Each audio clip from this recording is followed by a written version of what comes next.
Elle se prénomme Suzy, petite fille de 7 ans à peine. De belles boucles brunes entourent son visage enfantin, saupoudrées de jolies taches de rousseur, de ses oreilles en passant par son petit nez rond. Ses grands yeux verts s'éveillent au monde, et ses longs cils sont comme des papillons au bord d'un lagon.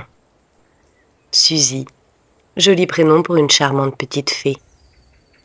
Née au creux d'un vieux chêne, au cœur d'une forêt millénaire. Elle s'est retrouvée ici, notre petite Suzy, chantant avec les mésanges et les merles, bruissant avec les libellules et les chenilles, heureuse, sans savoir pourquoi elle se trouvait là, à 7 ans à peine. S'extasiant devant la beauté de cette forêt hors du temps, cette forêt qu'elle aimait tant. Tous les soirs, quand la lune perce la cime des arbres pour offrir un autre visage à ses chers bois, Suzy, contrairement aux autres petites filles de 7 ans à peine, se lève, écarquille ses 2 grandes billes vertes et part à la découverte de son havre de paix. Mais elle n'est jamais vraiment seule. Du haut de ses 110 printemps, Madame Chouette, chaque nuit, l'accompagne lors de ses explorations nocturnes. Chaque nuit, une nouvelle aventure. Chaque soir, de nouveaux êtres merveilleux à découvrir. Cette nuit-là, Suzy, à 7 ans à peine, rencontra au détour d'un buisson un être extraordinaire. Assise sur une touffe d'herbe, ruisselante d'éclats de lune, une femme chantait. Elle marmonnait plutôt, des paroles incompréhensibles pour une petite fille de 7 ans à peine. Sa chevelure était de la couleur du ruisseau au printemps. Son visage était si pâle qu'on aurait pu voir au travers. Et ses yeux étaient aussi bleus que le cœur d'un glacier. Elle semblait triste, extrêmement malheureuse même. Notre petite exploratrice de 7 ans à peine s'approcha sur la pointe de ses tout petits pieds nus. La mousse était si fraîche, si moelleuse, à la fois onctueuse et résistante sous son poids.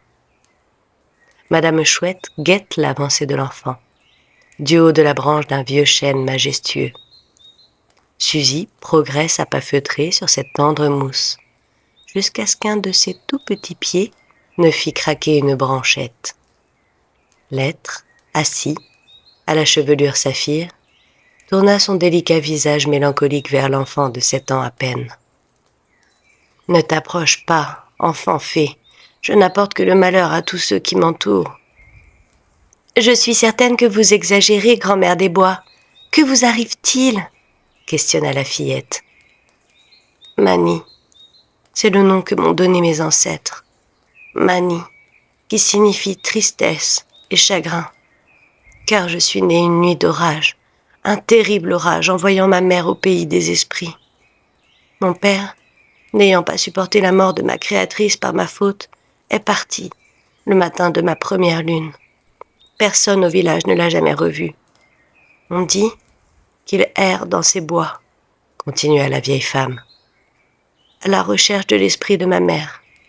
C'est pourquoi je suis ici, pour espérer leur pardon. » Madame Chouette ulula. « De l'eau de lune! Ouh! De l'eau de lune! Ouh! Elle doit boire de l'eau de lune! Ouh !» Notre petite Suzy, âgée de 7 ans à peine, conta à Mani la légende de l'eau de lune. 3 levées de jour après la lune pleine, celui qui trouvera l'eau de lune recueillie au cœur de la passiflore sauvage aura la grâce de côtoyer une journée entière l'âme tant désirée. « C'est demain !» s'extasia l'enfant fée. « C'est demain le 3e lever de jour qui suit la lune pleine.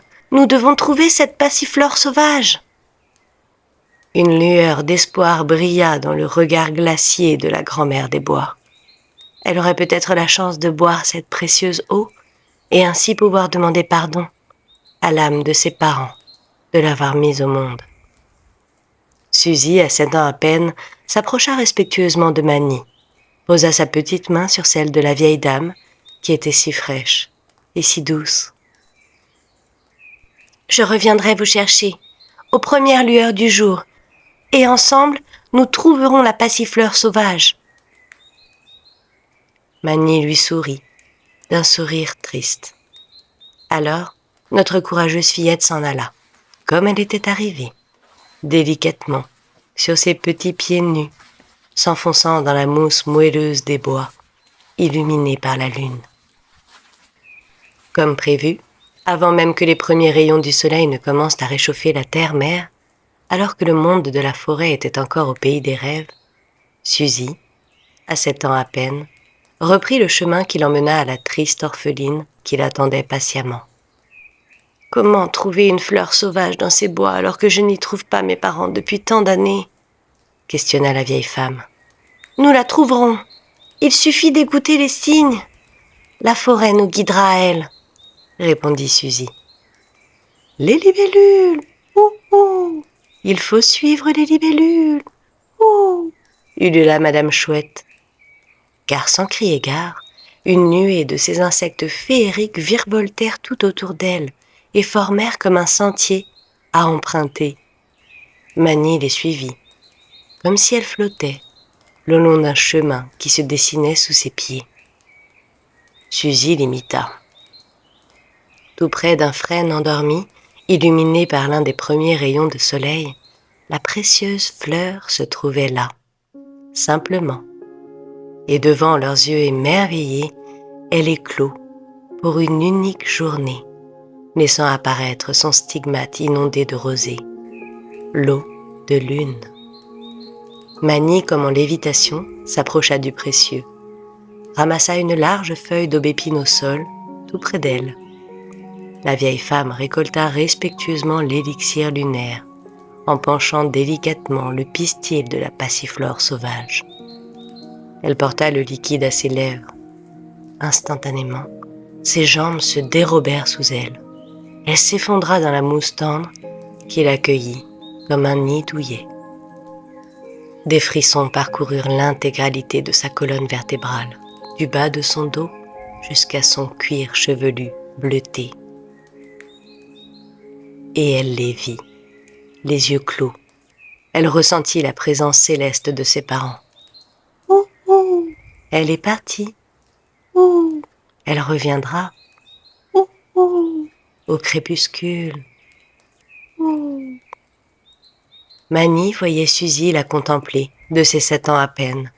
Elle apercevait également Madame Chouette sur sa branche, agitant ses ailes. Mais, oh, mais c'était elle. Elle s'observait elle-même, allongée dans la mousse tendre.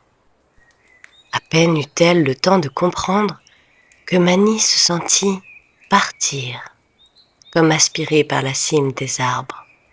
Elle flottait, elle voltigeait de branche en branche, d'arbre en arbre. Elle ne ressentait aucune douleur, aucune matière, juste le souffle du vent caressant son triste visage et les rayons du soleil réchauffant sa peau si fine. Mais elle n'était pas seule dans cette course folle. Autour d'elle, 2 nuées de minuscules fées des bois formaient comme des personnes, à chacun de ses côtés. Ses parents, elle le ressentait tellement. Soudain, la vieille femme fut envahie d'un sentiment d'amour intense, l'emplir et l'envelopper entièrement. Elle se sentait apaisée, soulagée, pardonnée. Manie était partie depuis de nombreuses heures, laissant son corps inerte dans la mousse des bois. Notre petite Suzy, à 7 ans à peine, s'était assise sur une vieille souche d'arbre et guettait son retour. À l'instant même où le soleil disparut derrière les bois, où la terre commençait à se préparer à s'endormir, Manie se mit à frémir de tout son être. Sa chevelure saphir s'illumina, sa peau si pâle devint soudainement entièrement transparente. Ouh, ouh. Son voyage est terminé. Ouh, elle sait pardonner. Ouh, ouh. Elle peut s'en aller. Oh, expliqua Madame Chouette. La grand-mère des bois se transforma sous les yeux de l'enfant fée et de Madame Chouette en une poussière céleste qui s'intégra entièrement à la terre. Suzy, à 7 ans à peine, émerveillée devant un tel spectacle, se leva doucement et reprit son chemin, plongeant ses tout petits pieds nus dans la mousse moelleuse et tendre, rejoindre le creux de son vieux chêne, au cœur de sa forêt millénaire. Elle avait hâte d'être demain soir pour vivre une nouvelle aventure, de nouvelles rencontres d'êtres merveilleux, toujours accompagnée de sa chère Madame Chouette.